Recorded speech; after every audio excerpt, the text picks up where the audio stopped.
Hello student, पिछले class में हम लोग पढ़े थे मैटर के बारे में। मैटर 5 तरह का, solid, liquid, gas, plasma, Bose Einstein condensation. लेकिन हम लोग को अपने सिलेबस में जो है वो 3 ही तरह का, सॉलिड, लिक्विड, गैस। तो आज हम लोग को पढ़ना कि मैटर जो है अपना स्टेट कैसे चेंज करेगा। तो सॉलिड है, सॉलिड लिक्विड कैसे बनेगा, लिक्विड गैस कैसे बनेगा। सॉलिड है, सॉलिड में पार्टिकल्स के बीच का जो गैप होता है वो बहुत कम होता है, क्लोजली बाउंडेड होता है। लिक्विड में थोड़ा ज़्यादा होता है और गैस में बहुत ज़्यादा होता है।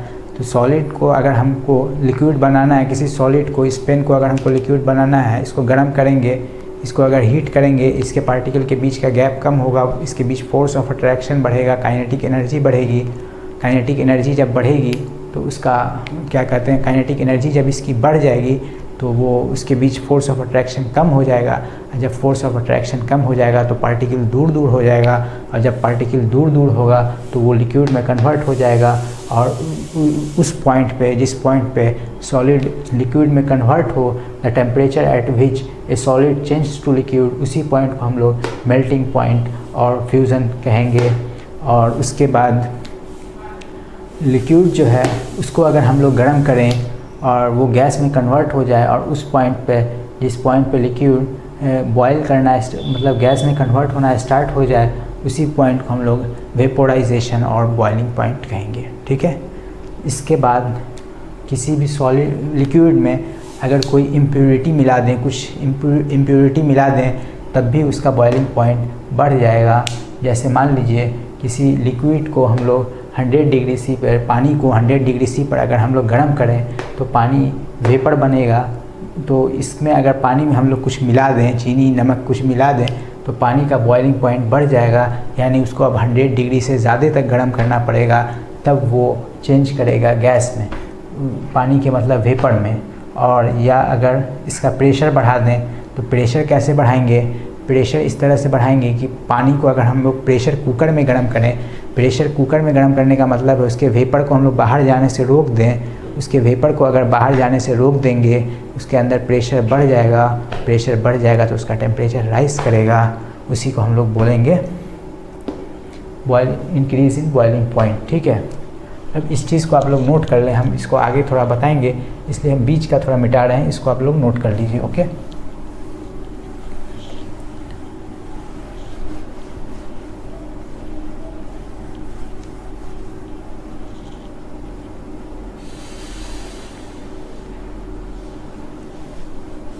इसमें एक बात और था, बॉइलिंग पॉइंट और मेल्टिंग पॉइंट में, the temperature at which solid starts melting at 1 atmospheric temperature, लिख दीजिएगा 1 एटमॉस्फेयर।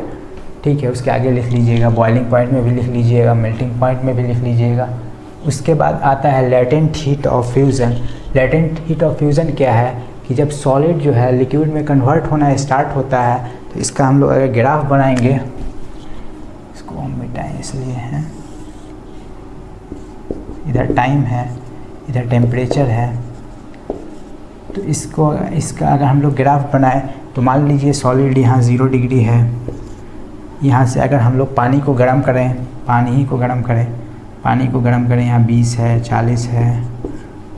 ठीक है। रूम टेम्परेचर पे इसको अगर गर्म करना स्टार्ट करें तो इसका ग्राफ ऐसे जाएगा, मतलब टेम्परेचर राइज करेगा, और फिर कुछ दूर के बाद जाके टेम्परेचर ऐसे, मतलब टेम्परेचर कांस्टेंट हो जाएगा। और टेम्परेचर कांस्टेंट हो जाएगा, उसके बाद फिर टेम्परेचर बढ़ेगा। इसका मतलब इतना दूर जो टेम्परेचर कांस्टेंट हो गया, तो ये टेम्परेचर कैसे कांस्टेंट हुआ इसको जाने। तो सबसे पहले अगर किसी लिक्विड को हम लोग बॉयल कर रहे हैं, उसका टेम्परेचर बढ़ रहा है, बढ़ते बढ़ते आगे कांस्टेंट हो जाएगा। कांस्टेंट होने का क्या मतलब है? सबसे पहले जब हम लिक्विड को बॉयल किए, उसकी काइनेटिक एनर्जी बढ़ी, उसके मॉलिक्यूल के बीच में काइनेटिक एनर्जी बढ़ी, और काइनेटिक एनर्जी बढ़ते बढ़ते जब 100 डिग्री सी पर पानी को हम लोग गर्म कर रहे हैं, 100 डिग्री सी के बाद देखिएगा कि उसका टेम्परेचर बढ़ना बंद हो जाएगा। पानी को गर्म करते रहिए, टेम्परेचर नहीं बढ़ेगा, टेम्परेचर बढ़ना स्टॉप हो जाएगा। और तब तक टेम्परेचर नहीं बढ़ेगा जब तक पानी पूरी तरह वेपर में कन्वर्ट ना हो जाए। उसी को हम लोग कहते हैं latent heat of fusion. Amount of heat required to convert 1 kg solid to liquid. Latent मतलब होता है हिडन, इसका मतलब होता है हिडन एनर्जी। हीट जो देंगे उससे टेम्परेचर नहीं बढ़ेगा। टेम्परेचर क्यों नहीं बढ़ेगा?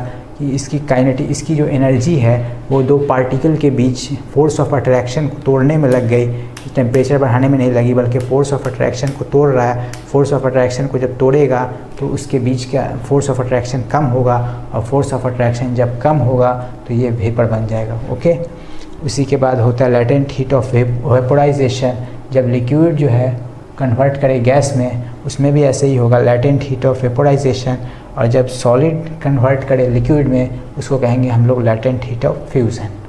उसके आगे बढ़ते हैं, सॉलिड को आप हम लोग देख लिया कि सॉलिड लिक्विड बनेगा, लिक्विड गैस बनेगा। अब क्या हम लोग बात करें, जब गैस कन्वर्ट करे लिक्विड में और लिक्विड कन्वर्ट करे सॉलिड में, जब गैस लिक्विड में कन्वर्ट करेगा उसको हम लोग कहेंगे कंडेंसेशन। गैस को ठंडा करें लिक्विड बनेगा, लिक्विड को ठंडा करें सॉलिड बनेगा, इसको हम लोग कहेंगे सॉलिडिफिकेशन। उसके बाद एक टर्म आता है सब्लिमेशन। सब्लिमेशन होता है कि गैस जो है वो डायरेक्टली सॉलिड में कन्वर्ट हो जाए, लिक्विड में कन्वर्ट ना हो। जैसे गैस है उसको हम लोग सीधा डायरेक्टली ठंडा करके और उसको हम लोग डायरेक्टली सॉलिड में ले आएँ, और सॉलिड को डायरेक्टली गर्म करके हम लोग गैस में ले जाएँ, इसको कहेंगे डिपोजिशन। इसके बाद सब्लिमेशन का डिफिनीशन है, solid substance instead of convert into liquid if it is directly convert into gas then the substance is known as sublimable substance. Sublimable substance का एग्जांपल है बेंजीन नहीं, सब्लिमेबल सब्सटेंस का example है ammonium chloride, NH3Cl है, और है iodine है, और भी एग्जांपल है, और भी बहुत सारा एग्जांपल है। उसके बाद हम लोग चलें इवेपोरेशन की तरफ। इवेपोरेशन क्या है? इवेपोरेशन है phenomena of liquid by which a liquid change to vapour below its boiling point. मतलब जैसे हम बता दें इवेपोरेशन वो हुआ जब बॉइलिंग पॉइंट से कम पे कोई phenomena of liquid at which a liquid change to vapour below its boiling point. इसका मतलब हुआ जैसे मान लीजिए आप कपड़ा कोई भिंगा के रख देते हैं रूम में, और वो कपड़ा जो है वेपर उस कपड़ा भींगा हुआ है, उसका पानी जो है वो वेपर बन जाता है विदाउट बॉइलिंग पॉइंट के। मतलब उसको 100 डिग्री सी पर हम लोग गर्म नहीं किए, लेकिन उस पानी जो है उसका वेपर बन गया और कपड़ा सूख जाता है। इसी को हम लोग कहते हैं इवेपोरेशन। इवेपोरेशन समझ में आया? इवेपोरेशन वो है जिसमें मान लीजिए कोई कपड़ा आप भिंगा के रख दीजिए, या कुछ भी है रूम में, पानी का ग्लास में पानी रख दीजिए, ग्लास में पानी रख दीजिए, और वो ऑटोमेटिक वेपर बन जाता है। उसके साथ होता क्या है कि मॉलिक्यूल की काइनेटिक एनर्जी जो है फोर्स ऑफ अट्रैक्शन के थ्रू बढ़ती रहती है, और जिस मॉलिक्यूल की काइनेटिक एनर्जी बढ़ जाती है वो मॉलिक्यूल स्किप कर जाता है, बाहर चला जाता है, वेपर बन जाता है, और जिसकी काइनेटिक एनर्जी उतनी ही रहती है वो इसी में रहता है, मतलब उसका इवेपोरेशन नहीं होता है। तो इवेपोरेशन के लिए जो हम लोग को फैक्टर है, मतलब इवेपोरेशन किस चीज़ पे डिपेंड करता है, तो सबसे पहला इसका फैक्टर है सरफेस एरिया पे डिपेंड करता है। सरफेस एरिया पे डिपेंड करता है। जैसे हम बता दें ये कपड़ा है, इसको भिंगा दीजिए और इसको मोड़ के रख दीजिए, इसकी सरफेस एरिया कम कर दीजिए तो इवेपोरेशन कम होगा। सरफेस एरिया बढ़ा दीजिए तो इवेपोरेशन ज़्यादा होगा।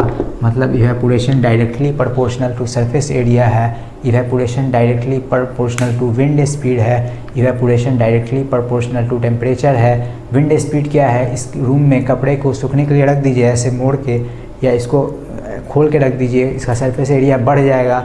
खोल के रख दीजिएगा तो सरफेस एरिया बढ़ जाएगा। फ़ैन ऑन कर दीजिए, एसी ऑन कर दीजिए तो इसका जो है विंड स्पीड बढ़ जाएगा, ठीक है। और उसके बाद है ह्यूमिडिटी।